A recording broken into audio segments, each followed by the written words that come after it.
Israel Gaza യുദ്ധത്തിൽ നിർണായകമായ നിലപാടുമായി Hezbollah ആക്രമണം കടുപ്പിക്കുകയാണ്. ഒരു നിർണായക ഘടകമായി ഈ യുദ്ധത്തിൽ ഹിസ്ബുള്ള മാറുന്നത് വളരെ പെട്ടെന്നാണ്.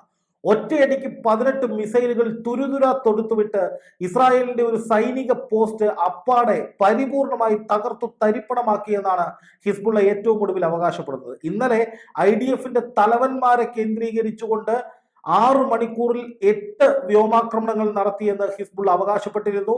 അത് അതുപോലെ സ്ഥിരീകരിച്ചില്ലെങ്കിലും ഇത്രയൊക്കെ ആക്രമണങ്ങൾ വന്നിട്ടുണ്ട് എന്ന് ഇസ്രായേൽ സൈനിക മേധാവി പിന്നീട് മാധ്യമങ്ങളോട് പറയുന്ന കാഴ്ചയും നമ്മൾ കണ്ടു.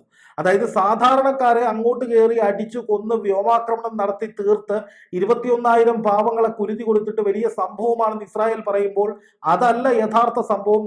ഞങ്ങൾ ഈ കാണിക്കുന്ന സംഭവമാണ് യഥാർത്ഥ സംഭവം. അതായത് നേർക്കുനേർ ഫൈറ്റ്, ധൈര്യമുണ്ടെങ്കിൽ തിരിച്ചടിക്കട എന്ന മട്ടിലാണ് ഹിസ്ബുള്ള ഇസ്രായേലിന് സ്വൈര്യം കൊടുക്കാതെ അടിച്ചുകൊണ്ടിരിക്കുന്നത്.